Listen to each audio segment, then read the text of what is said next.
understand you work for the team as well.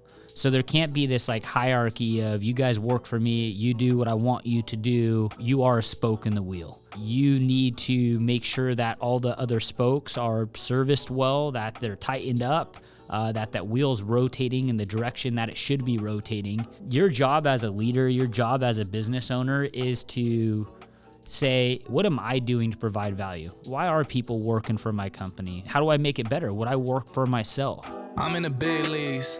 Told him don't miss me. Ballin' like Houston, ayy, feeling like Whitney. I need a bag, bruh, send it through quickly.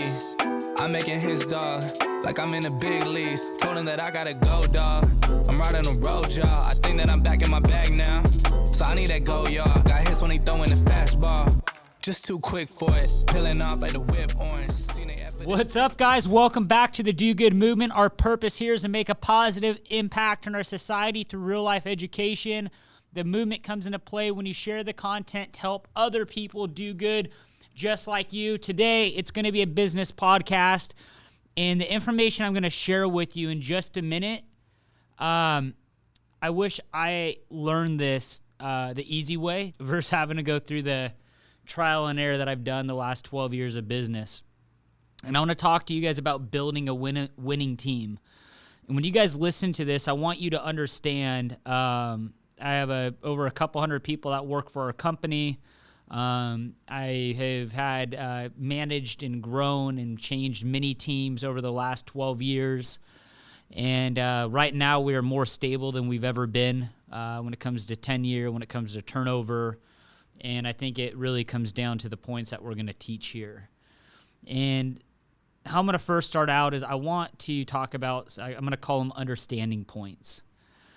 And these understanding points, I want you to wrap your head around this, and I want you to visualize and reflect on how have you been demonstrating or acting as a leader if you look back in the past years, or how you're actually doing it right now and how you plan to execute it.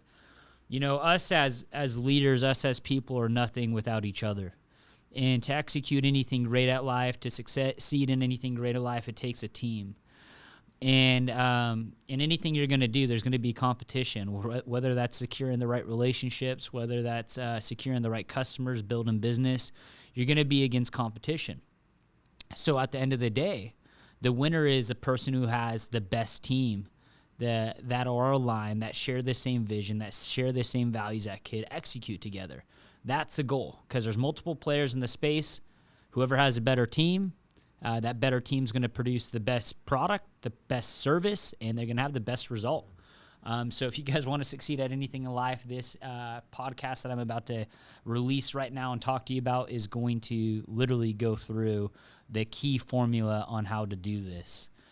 So understanding points. Through experience, I used to try to buy a winning team, if you'd say.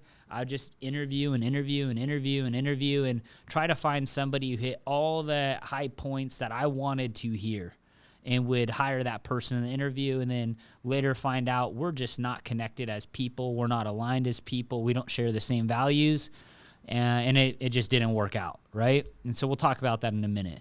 But you need to build it versus buy it. And I'm going to get into that as we talk, further in this episode. You need to also understand that there's not one person out there that's going to be a plug and play for what you're looking for.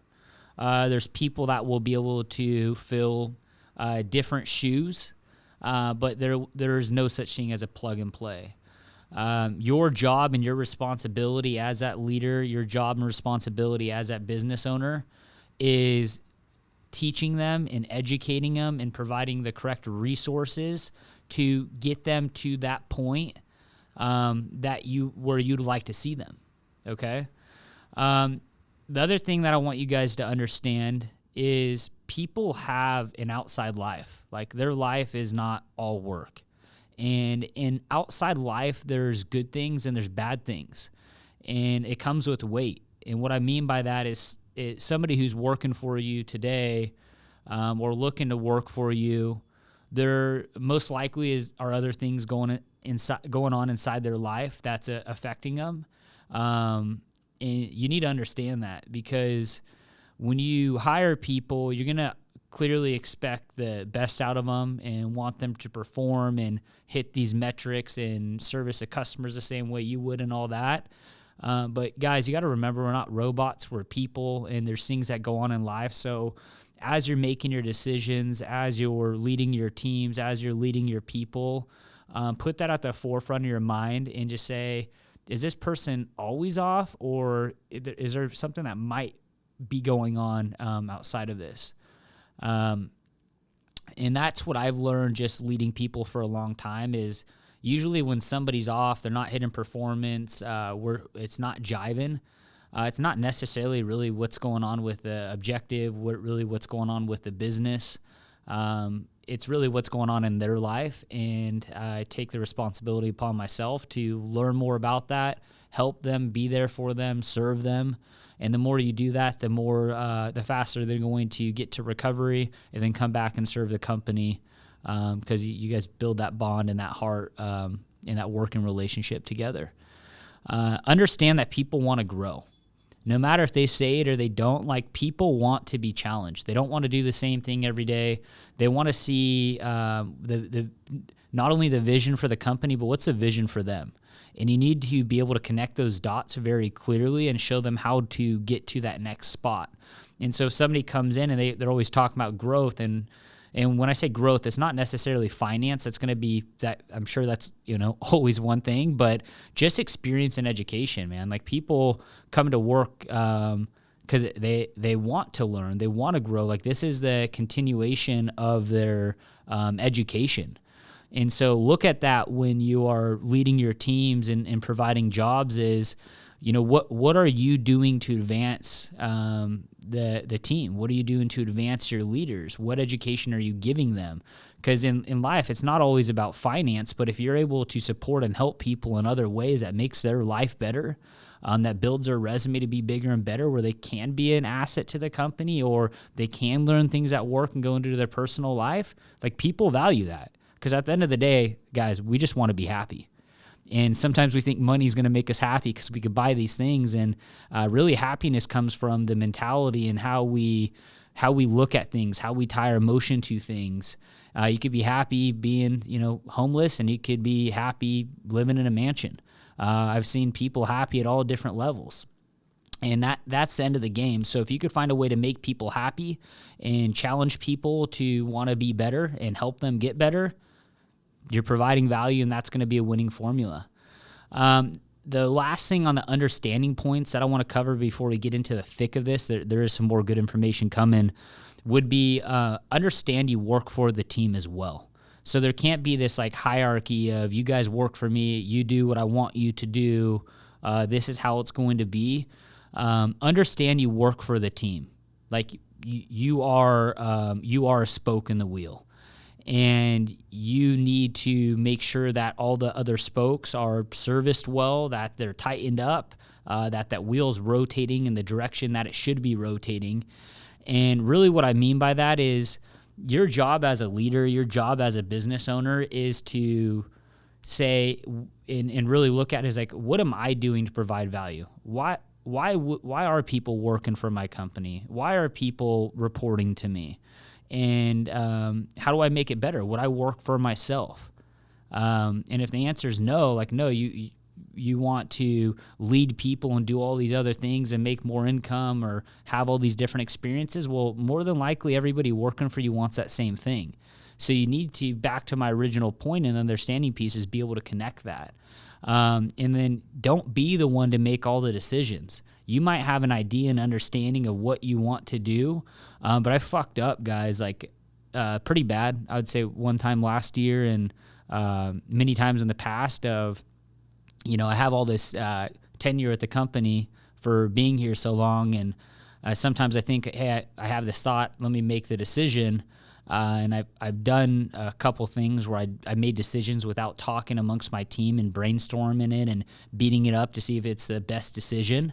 And I kind of just powerhoused it. I'm like, this is what I want to do. This is what we're going to go do. And I'm very good at influencing and selling things. So team signed up, and it was a wrong decision.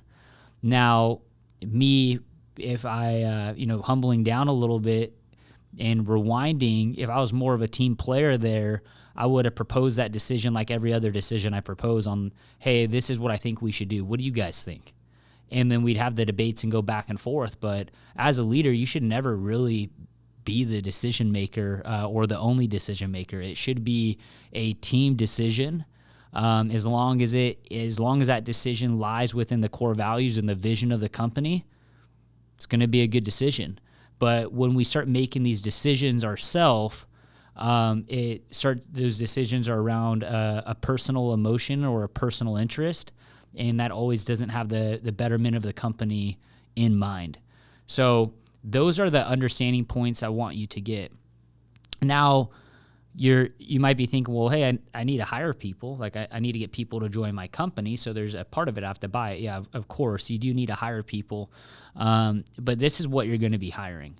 So sometimes you look at a resume and you're like, oh, this is perfect. They're hitting all the high points. They've done this, they've done this, they've done this. Like, looks like the right candidate. Resume doesn't really mean shit. The only thing I really look at in a resume, and we have another podcast in the beginning when we started doing this thing about interviewing, but the real reason I'm looking at resume are just like some soft skills, just some like layups on like, hey, have they led teams before? If they led teams, like there's a lot of stuff I'm sure I'm going to have to teach them on how we lead teams, or our company's going to have to teach them on how we lead teams, but at least they have a little bit of experience there. So I'm just trying to see their exposure to different things with an understanding that there's going to be a lot of work on myself and my team to have this person lead how we want them to lead or do what we would like them to do as a company. The second thing, the tenure. Are they able to stick it out, right? Are they able to go through the bullshit and the politics at work and through the ups and downs and show some tenure? And what I mean by tenure is like the length that they've been staying at their jobs. Or are they always bouncing around? Because, yeah, I agree. There's a lot of companies that manage things wrong. There's a lot of companies that have the wrong people in place and on their leadership team.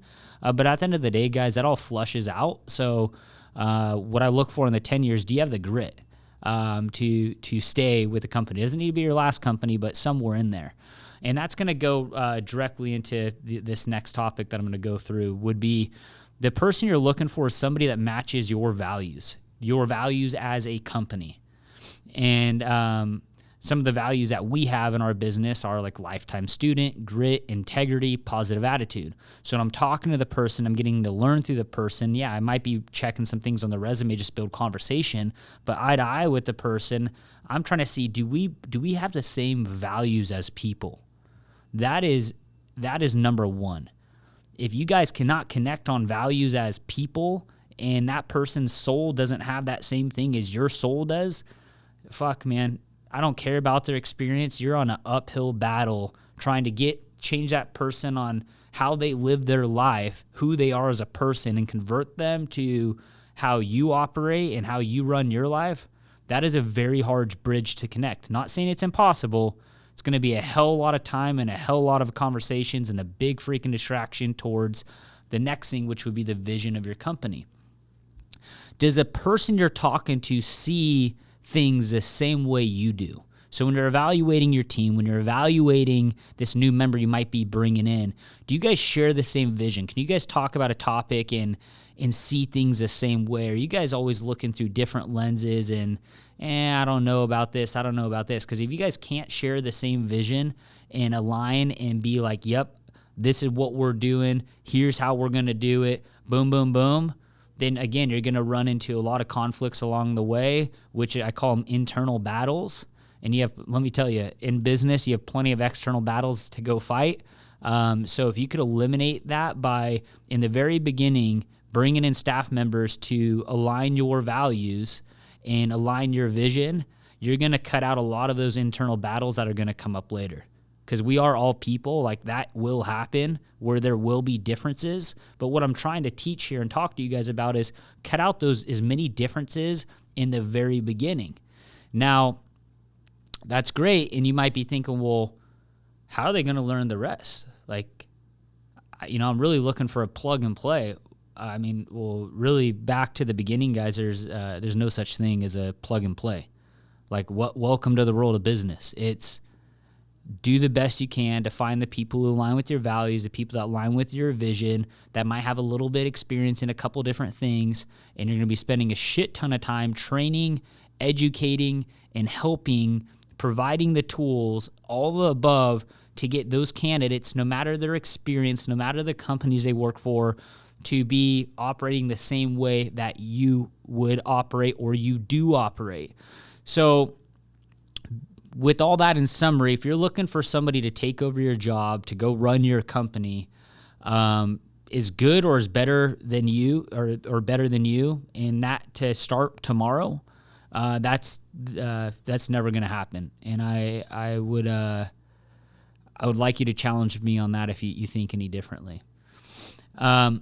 The reason why I say that, because that's a pretty heavy statement.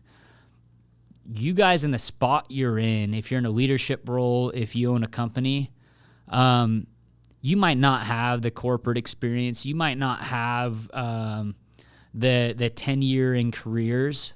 But let me tell you what you do have. You have the experience working in the environment that you're in every day. You've been doing it. You're aware of how all the internal things work inside the company. You know the customers, you know the format, you know the marketing, you know the operations, you know the way to finance to work. You've been exposed to a lot of things that no matter how smart, how educated this outside player is, that stuff takes time to learn. There's only so much stuff you can learn in school. There's only so much stuff you can learn in other careers that are going to be adaptable to your business. And I'm not discrediting that. Like, a lot of that stuff is great. I have a lot of members in my company that have brought phenomenal tools and things that we've taken from their experience into our business. That's been a big help. But the thing that takes the most time is learning the business. And the only way to learn the business is through the experience of working the business. And that's why you hear a lot of companies that have made it, and they talk about hiring within, because those people understand the business. And you got two jobs that you're going to have to do, which way you go. Or two options. Option one, you hire somebody with all the experience outside the business. They're going to come with a certain expectation, with a certain title they're going to want, with a certain authority, with certain power to go ahead and make decisions off of their experience in other companies in your company. That's going to be a disaster. I've experienced it many different times. Then you'll also have this person inside the company that does not have the manager experiences, that does not have the background in these long careers at other companies, but they understand the inner workings of your company. And if they align with your vision, if they align with your values, and they're going to do a damn good job. So you're going to have to put the time into work in either side. And before you promote, before you hire from the outside, you need to evaluate what's going to be the best for the current situation, what's going to be the best for the current team, and what's going to be the best for the longevity of the company. Sometimes you got to promote within, depending on the situation, and sometimes you got to hire from the outside. Every single situation is different. And that's why I talked about a couple interviewing skills at the beginning of this, of hiring from the outside, because again, don't get, googly-eyed about the talent and the big companies they work for or any of that stuff. Check the tenure out. Cool. They have some different experiences, but align as people and align as a vision, and make sure those dots connect before you go ahead and put them in role. Because guess what? You put somebody in role, your entire organization isn't looking at them. They're looking at you because you made that decision. They're saying, hey, does a person running this show, do they know how to make the right decisions? Do they know how to put the right people in place? Or are they just doing all this shit and they're skipping me every single time? That happens in business. That's happened in my business many times. This shit is probably happening today. But that's something I'm paying really close attention to make sure we're making those proper plays so we don't lose any of the talent that we've been grooming within, and we're not losing the trajectory of our goals of the company, because there's a time limit that we face at the same time. So you'll know your company best. You'll know your division best. But that's how you build a winning team.